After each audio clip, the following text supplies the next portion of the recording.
Welcome in to the Pennant Grace. It is Wednesday when we are recording this, but you guys are watching it at normal time, Thursday at 12:15. We thank you for being here with us. We have a lot to discuss. Today will be our month of May preview that Ush is going to walk us through. We're going to play our favorite game where Ush tries to predict a win or loss on the series. And since we've been doing it, the Braves have been kind of disproving your theories. So indirectly or directly, thanks to me. The success of the team. So, heading out of town on Thursday, I'll be in Murfreesboro. Murfreesboro, Tennessee. My old stomping grounds. And so, we're doing this a day early, but it'll still go out for everyone on Thursday.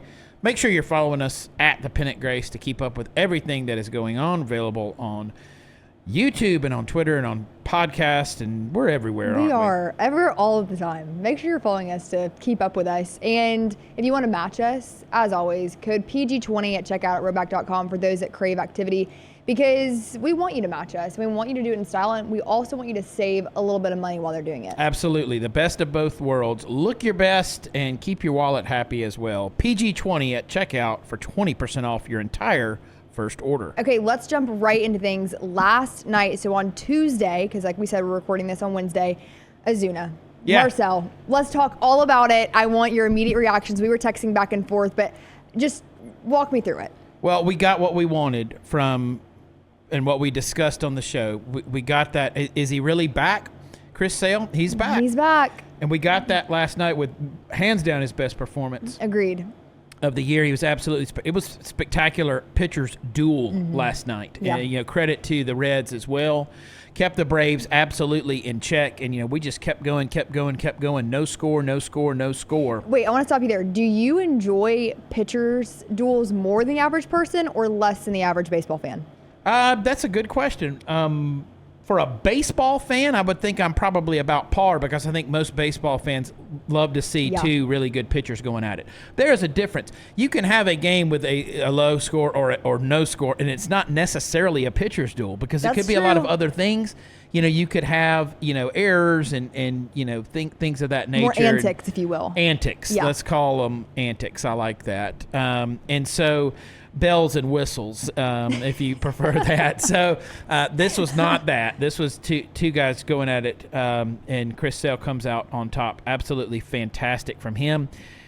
Obviously, to get the win, to get it in the 10th again, but for that to be spurred by two guys essential to the success of the team who have been slumping. One, Marcell Ozuna, in a bit of a slump. Michael Harris II in more than a bit of a slump. He's really struggled lately at the plate. After finding his groove a little bit, he's kind of lost it back. He comes up with that pivotal hit. Huge. Right? And to tie the game, and then, of course, Marcell walks it off in the 10th. That was good baseball. That was a lot of fun to watch. So I want to bring up, because you mentioned Michael Harris, and this is happening in real time here. He just tweeted this out, so... Is it about winning his Bronco? No. Okay. It's not. Great commercial. So Sports Talk ATL tweets out last night, Michael Harris is going to do some great things for the Braves this year and even greater things in the future. Everyone relax.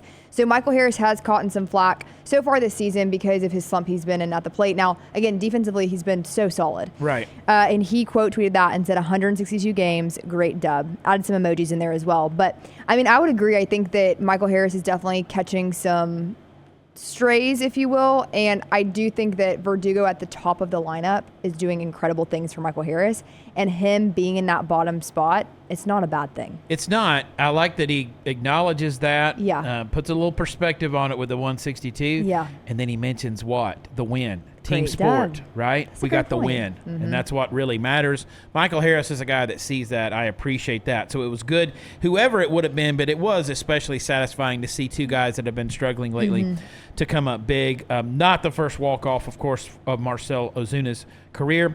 And now in a 4-game series, the worst you can do is tie against a middle-of-the-road Reds team. It's not a bad Reds team, though. No. I want to make sure that that's clear. And in the first score of the game, which came from Cincinnati, boy, Ellie De La Cruz is fun to watch. I was texting with my dad during the game.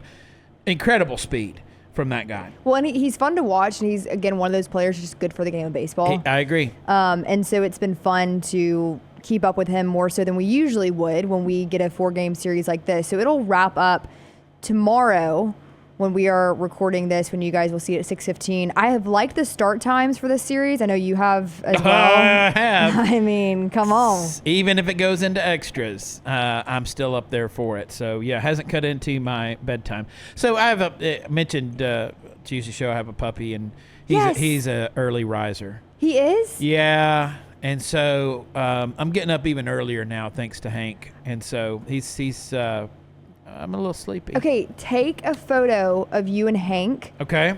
A new, fresh one that Okay. will debut on the Pennant Grace Twitter X right now. I can do that. So that's what we'll do.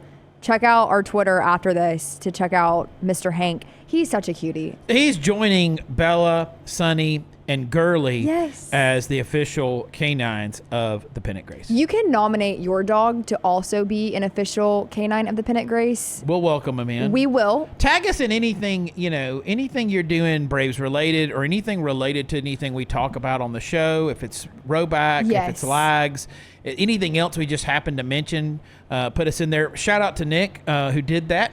Nick and his son were in Truist over the weekend for the Dodgers series for a game. Made sure to tag us there. Had a couple of great picks. That was good to see. I love that. Okay, I have an idea that I'm coming up with on the fly. Wow. The best kind of the Pennant Grace. Okay, if you want your dog to be featured on the Pennant Grace during our live show, send us a picture. Okay.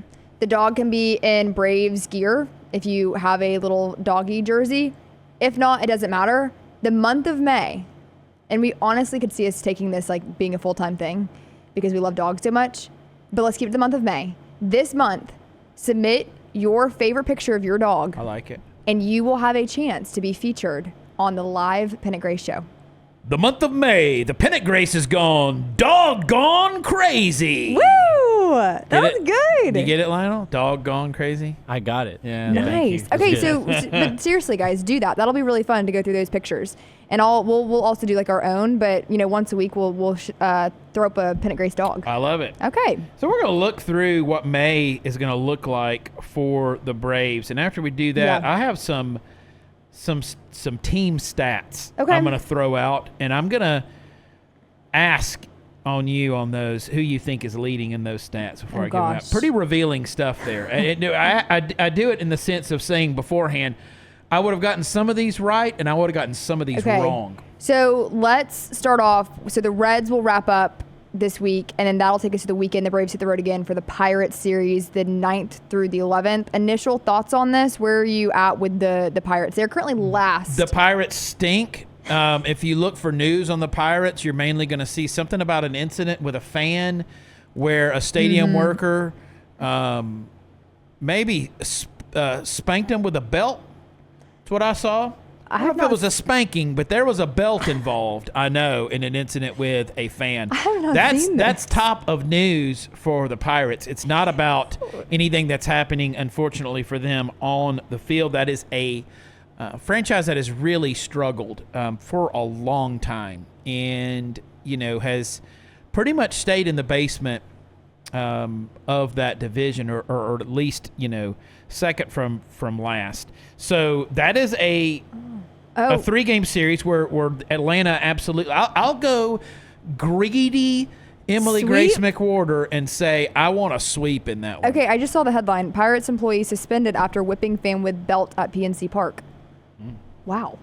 I did not see this until just now. We need to get my son on here to ask him his thoughts. No one knows more about the belt than him.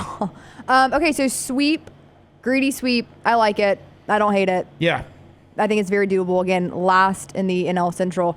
That will bring us to Ryan Brown's team. Yeah. Maybe we'll bring him on the show for some expert analysis. Probably not. Probably not. We probably won't. But that's a 4-game. Nationals, by the way. Yeah, that's a 4-game series. A great opportunity for Atlanta to make up more ground in the division. I would love to see 3 of 4 there. Especially if the Braves can get back to 500, which I think is very doable this week. Yeah, by the time you're watching or listening to this, the Braves may be a 500 team. That would be incredible. And then looking at these 2 series back-to-back, I really like that 4-game with the Nationals. Yeah. I think that is going to be a great opportunity to gain some ground, like you mentioned, but also, create potentially a little more separation. Yeah, I like those 4-game series. Do you like I do those? too. Yeah, I do. I like a 4-game series. I think that, to me, I don't know, from like a fan viewing perspective, I like the extended amount of time you get. I also like the possibility of a split if things really aren't going your way. So far, May's sounding pretty good, what you've given me. You've given me Pittsburgh and Washington. I'm liking this so far. Okay, let me give you the Red Sox. Yeah, the Red Sox are a good team, and that's a 3-game series. They're second in that tough AL East, and I think if you look at it in where we are in May, and I had to pick, I would probably have them as a postseason team. Okay. And so I don't know much about American League teams, so we'll see. I know that Boston is good. That is on the road, by the way, too. So Nationals might see our old friend Michael Soroka, who's with Boston. Old friend. Do not call him Mike. No, don't call him Mike. It's He Michael. takes to Mike now. I think if someone were to call you Emily, which is a huge no-no. Peeve. Like, you can call me anything but Emily. That ain't my name. Yeah, no, it's half of my name, not my whole name. It's Emily Grace. Or go Emmy. Emmy G, Emmy. Anything, but you're not just going to call me Emily. No, it's awful, actually. It makes me, like, physically cringe. I guess Michael is feeling the same way about Michael. Mike. I don't know. If my name was Michael, I would 100% go by Mike. Would you, if you were in the MLB, would you change what you go by based on what franchise you're with? Like, if you were like, oh, I'm going to be Joshua, someone, I'm going to be Josh, I'm going to be Ush. No, what would you go by? No. Ush? Yeah, that's unique. I'd be the only one. That's true. So, yeah, that's what I'd be, no Would matter you be what team I was on. Josh, quotes, Ush Sisk? No, I'd be like Magic. You're just Ush. Yeah. The broadcast would have a hard time with that one. Oil Can Boyd. I would just, that would be the name. That'd be on the baseball card, the whole 9 yards. Ush Sisk now batting for a really, really, really bad team, apparently. Okay, so then that brings us back to the Nationals. Yeah, got the Nationals again for a 3-game. So, again, looking to, got them for a 4 and then for a 3, looking to take 2 or 3 there. Do you feel like those series present more of a challenge sometimes when you start off with that 4-game and then within basically a week and a half you're playing them 7 times? You're super familiar with where each other is in the moment. Mm-hmm. You've seen so much of what the team has to offer. You've even been able, based on the timing of it, you could be seeing you're going to be seeing at least a starter or 2 again. So, yeah, I think when you play that close together, it's you're really gonna the better team is gonna come out on top there. And that sounds so stupid to say, well, of course the better team is up, but that's 162 game season. The better team doesn't always take a series. One series in a 162 game series, but playing series, then 3 games, and then another series after that. I expect Atlanta again. This is where I want Atlanta to really put some distance. Agreed. Between them and Washington and Miami. Well, I think that what we're looking at here with this month of May is there's a lot of opportunity on paper for the Braves to capitalize. Right. I think worst case scenario for me, I'm curious if you agree with this, is if you have these series, and to me, even a split with the Nationals would not be satisfactory. You lose a series to the Red Sox, and then you potentially lose the second series with the Nationals. That right there will be more frustrating than anything. Especially knowing what awaits you, to finish May out. Right, exactly. So that takes us to the Padres. This very frightening team for me. And I think the Padres absolutely, this will sacrilege to Dodger fans. Anyone else possibly could win. And LA would say, hey, to San Diego, we're your daddy. And I can't argue that. Boy, the Padres are good, man. They're scary. Good. They're absolutely going to be a postseason team out of that, so far, extremely strong NL West. Mm-hmm. So, yeah, that's always worrisome to play San Diego for me. Absolutely. And then that rounds us out. I'm trying to see the date on it. The Phillies. And then the Phillies. Yeah, the 27th through the 29th. Yeah. So, I mean, and then you got the Red Sox again. I'm sneaking into the month of June. It ends pretty intense. Yeah. If you don't capitalize early on, the month of May could be another month that is not kind to the Braves. Yeah, I would like to end the month taking into account what Atlanta has already done in this month, all the way to the end of May, and say that the Braves' record in May was 5 games above, a minimum of 5 games above 500. Minimum of 5. Yeah. I think that's doable. I don't think that's crazy. When you look at, I think that 4-game series with the Nationals is going to prove to be very significant to kind of set up the back half of May. Because, again, you're seeing opportunity after opportunity. Because when you get into June, it's Diamondbacks, Giants, Brewers, Rockies, round things out, Mets, Marlins. So looking at power rankings of these teams that are left, and we got 2 sources here. We're sophisticated on the Pennant Grace. We are so sophisticated. New York Times and Fox Sports. The Phillies and the power rankings, for the New York Times, they're 5th. In Fox's rankings, they're 8th. Yeah. 5th and 8th in power rankings? Yeah. Philadelphia really? Phillies. Yeah.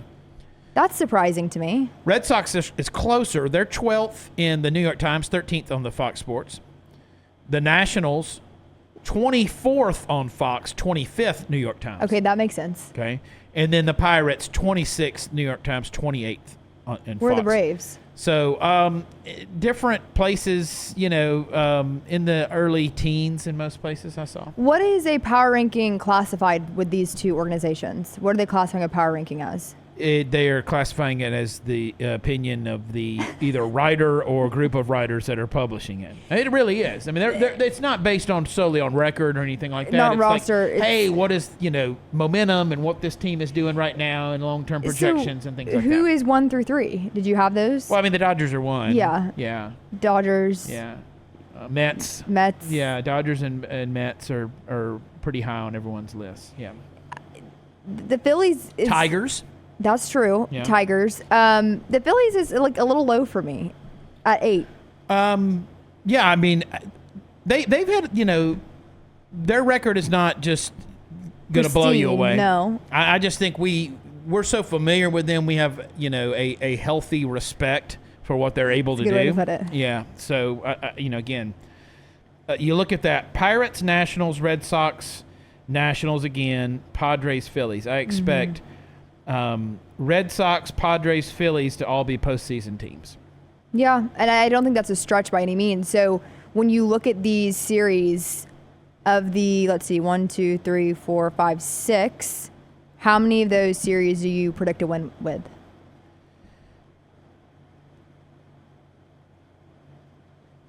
4.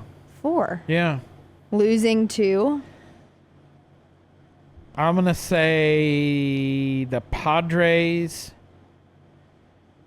and the Phillies. Not the Red Sox. I think we take 2 or 3 from Boston. Okay, we'll hold you to it. This is my favorite game to play with Ush. I really do like it because... Make a movie out of that, Jimmy Fallon. Do it. I just think that it's a fun game because so far... Well, usually you've been a little more negative towards these. I know. Trying to be a different person. Yeah, hopefully that doesn't mess up the juju we've got going. I don't think it will. Speaking of fun games. Okay. I'm going to give you some statisticals. Some stats here. Okay. Team stats. Okay. And all I'm looking for is who do you think is leading on the team. I got 1, 2, 3, 4, 5 offensive stats, and then I have 2 pitching stats. Okay. Who do you think is leading the team in hits? In hits, Marcel. I see that would have been my guess. I would have been wrong. It's Austin Riley with 42. I was going to go Austin, but I went Marcel. Okay. The team leader in RBIs has 25. Who is he? I want to say Olsen. It is Austin Riley. Austin Riley again. So Austin Riley leading in hits and RBIs. Home runs, 8. Who is the team leader in home runs? They have 8 home runs. Austin Riley. I'm just going to go there. You're correct. Austin Riley. Batting average, 302 is the highest current batting average on the Atlanta Braves. Who holds that distinction? Verdugo? Eli? Eli White. Eli? Eli White with the highest batting average. OPS is 899. This is the highest OPS right now. Austin? It's Eli White. Eli? So Austin Riley and Eli White taking on. Now, you could have had other stats. You could have thrown in steals. You could have thrown in on-base percentage, at-bats, runs. There were other things. Those are the 5 that I chose. So Austin Riley with the most hits, RBIs, home runs. Eli White with the highest average and OPS. Okay, pitching. Okay. I would have gotten one of these. I don't think I would have gotten the other. I'll give you the one that I would have gotten. Okay. Highest number of strikeouts is 56. Highest number of strikeouts, 56. Schwellenbach? Chris Sale. Chris Sale. Yeah, remember, even when, his strikeouts are always high. That's true. I guess in my mind, though, he's still in that slump, if you will. I wouldn't have gotten this one. I think I could have gotten it in my... If you thought about 2 it? or 3, but I don't know if I would have gotten this one. Lowest ERA on the team right now, 2.16. Oh, gosh. Now, this is the whole pitching staff. 2.16. Who was your initial guess? Let me just... Who did you have at first? So I thought Schwellenbach. I thought Dylan Lee. It's not Smith-Shawver. No. It's not Elder. It's not. It's Daysbell. Daysbell Hernandez. Seriously? Yeah, 2.16. Wow. Big fella. You Dylan Lee second, 2.63. don't really think about Yeah. on paper that does not seem like it should be the answer. And Raisel Iglesias had a couple good outings here lately, bringing that ERA down, which is pretty high. Interesting. But I could see Daysbell Hernandez as a closer.